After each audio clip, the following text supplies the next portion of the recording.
falando de conteúdo importante, óbvio, guerra entre Estados Unidos, Israel e Irã.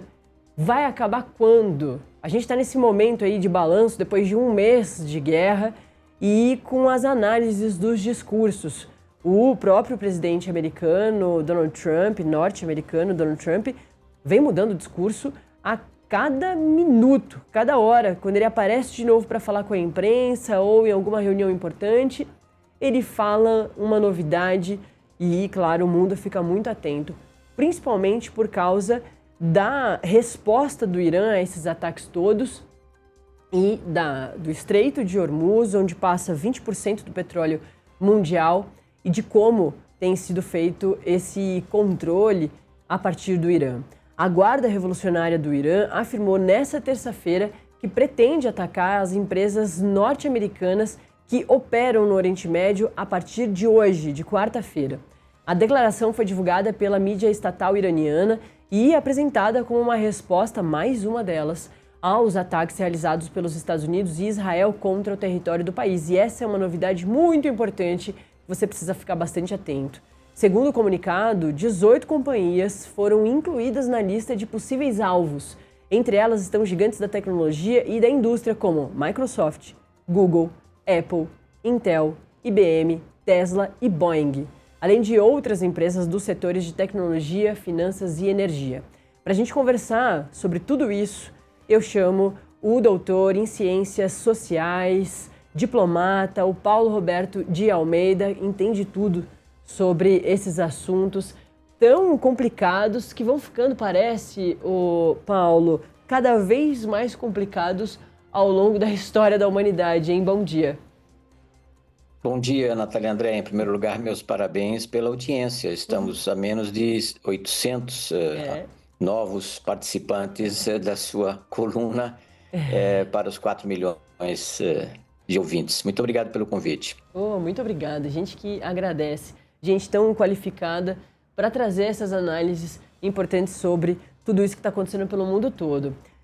Paulo, desde o comecinho da guerra entre Israel, Estados Unidos e Irã, das principais armas que o Irã vem colocando ali contra Estados Unidos e Israel, mas contra o mundo também, ou melhor dizendo, tirando arma, mas colocando moeda de troca, é o fechamento do Estreito de Hormuz, que é por onde passa 20% do petróleo mundial. Isso tem causado bastante no mundo todo preocupação por causa da questão econômica, energética, enfim. Mas de ontem para hoje, esse outro ponto também chama bastante atenção.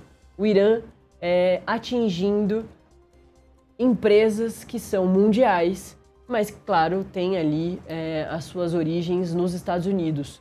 O que isso tudo representa, Paulo? Representa que o Irã não vai deixar barato, não vai terminar essa guerra, e mais, né? A gente, então, realmente está sem previsão de fim dessa guerra que já está bastante grande.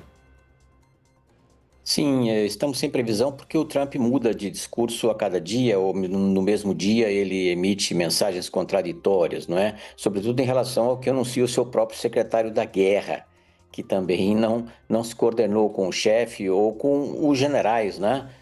Engajados nas operações. Então, há uma guerra assimétrica em curso, como já tinha sido o caso no ano passado, quando os Estados Unidos e Israel bombardearam os sítios nucleares do Irã em junho de 2025. Agora se trata de uma guerra, supostamente ao início de mudança de regime, e que se tornou uma guerra de atrito em que o Irã tem mais facilidades, digamos assim, para atingir interesses americanos no próprio Golfo, mas também em outras regiões do mundo, na economia global como um todo, do que os Estados Unidos. Os Estados Unidos já bombardearam todos os sítios militares e todas as instalações que poderiam bombardear, decapitaram a liderança do regime teocrático, dos ayatolás, mas não conseguem impedir que mísseis iranianos ou drones iranianos sejam disparados contra as monarquias do Golfo, contra a própria Arábia Saudita, que afetam não apenas o transporte desse petróleo, mas a própria produção de petróleo e gás, afetando, portanto, boa parte do mundo, países que são dependentes, sobretudo na Ásia, desse fornecimento. Então, a guerra tem sido uma guerra assimétrica no plano militar favorável aos Estados Unidos e Irã, mas no plano econômico e no plano do impacto mundial, amplamente favorável ao Irã, que hoje tem as cartas, como diria o próprio Trump. O restante do mundo, se entra efetivamente nessa conversa toda ou nessas negociações que nem começaram a acontecer, você imagina que a situação pode melhorar? O que eu quero dizer é, se só enquanto ficar só Estados Unidos e Israel atacando o Irã e, claro, o Irã se defendendo belicamente de forma muito direta a Israel, porque está muito mais próximo, os mísseis do Irã não chegam lá nos Estados Unidos, mas é isso, enquanto está entre Estados Unidos, Israel e Irã, a situação não vai se resolver. Você acredita que se outros países puxarem essa discussão, já que afeta o mundo todo, a situação pode se resolver?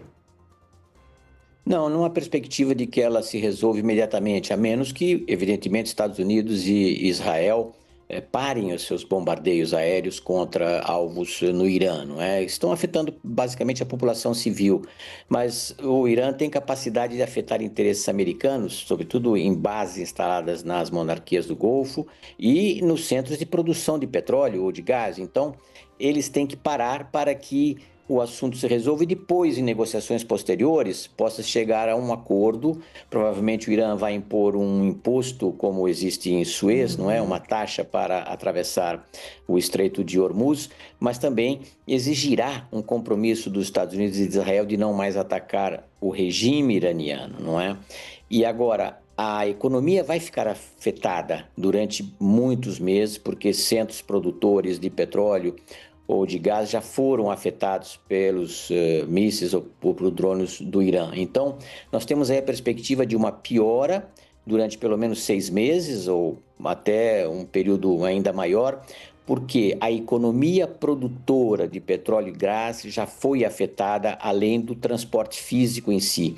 Então, em todas as hipóteses, os Estados Unidos saem perdidos ou derrotados nesse enfrentamento. Israel já teve o seu desgaste, israelenses foram atingidos por mísseis, muitos morreram, e o governo de Netanyahu vai estar em má posição para as eleições de outubro que ele enfrentará.